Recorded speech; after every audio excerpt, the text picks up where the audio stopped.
My question is, well, first of all, thank you for your time to joining our broadcast, but these elections on the occupied territories, I just love the sound of this phrase, the elections on the occupied territories, which is absurd. But of course they are illegitimate. You have already condemned them. So my question, what else can the European Union do about it so as to make it clear to the whole world it is a crime and shame and a fake show?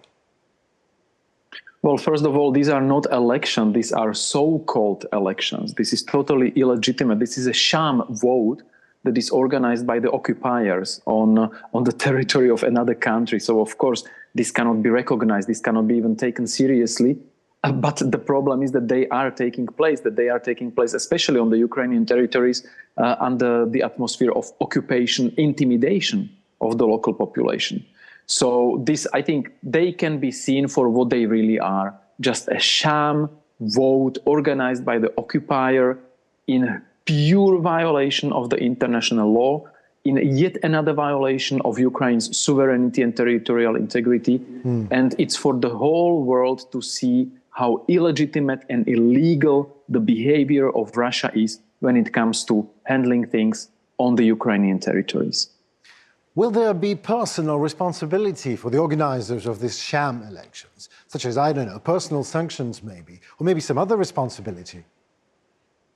Well, of course, every violation of the international law needs to be punished. There needs to be accountability. And the European Union has always said, especially when it comes to Ukraine, every violation of territorial integrity and sovereignty of Ukraine is answered by certain actions by the European Union. Most often, these are, and these have been also in the past, also when we had the so-called referenda in the Donetsk and Luhansk separatist territories, we sanctioned those people who were responsible for executing these decisions or these votes or these actions, and all those who were involved in it, including those, for example, I mean, in cases of Donetsk and Luhansk, those members of the Russian parliament who voted for recognition of this, or for the recognition of the annexation, or for all the acts which were linked to the gross violation and disregard for Ukraine's sovereignty. So, of course, I mean, after every such vote or so-called vote and sham fake vote on the Ukrainian territory, the European Union takes action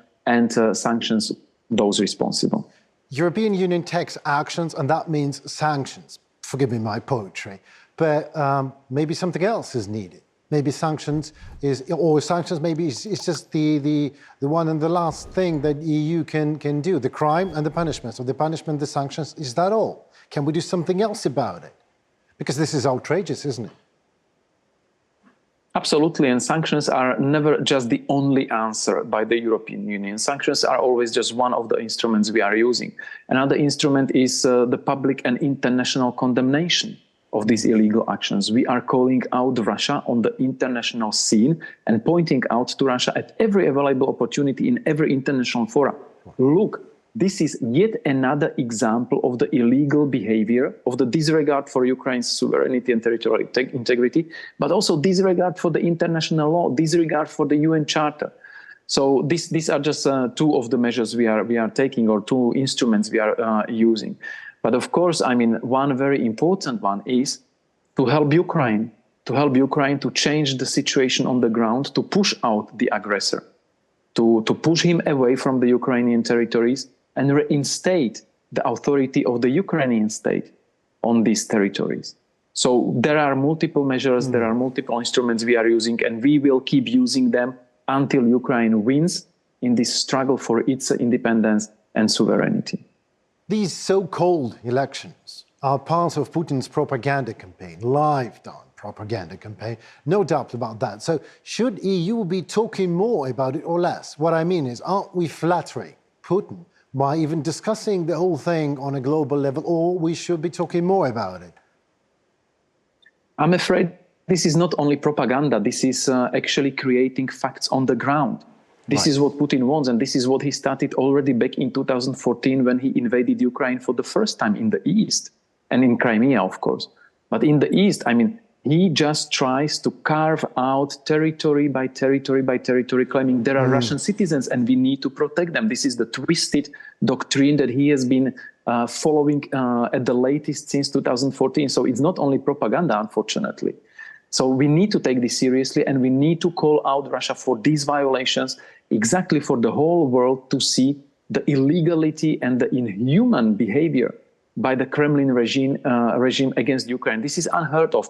A civilized country cannot simply invade another country, grab away the territories, and then just organize elections there and impose their own state administration there, just as if the territory would belong to this country. This is not how international relations work in 21st century. Unfortunately, Putin doesn't get it, and he continues acting in the way that resembles more 19th century of imperialistic actions. Yeah, but this is not what the world should tolerate. Thank you very much for your detailed answer. The thing is, I would love to, I'm not loving it, but I would have to disagree with you personally. Because if you want to find the alternative source of information, you will be able to find it. If you don't want it and you prefer to hide in the corner, or just switch off your monitor and say that we have Putin and he will decide for us, then that is what is happening. Because it is a hard choice for Russian people now, that I must admit, because they actually are cornered to see at some point, they would have to see that they are the impersonation of the new modern fascism, the Russism. And this is a hell of a choice to understand that you are a fascist. Oh, pardon me. I would rather say that someone else is responsible for that. I don't know, Ukraine, aliens, whoever. But yes, this is a process. And yes, this is a long process. So, and thank you very much for your position and for what you do. Yeah, and I got one more question. That ocean on your back, why is it smiling?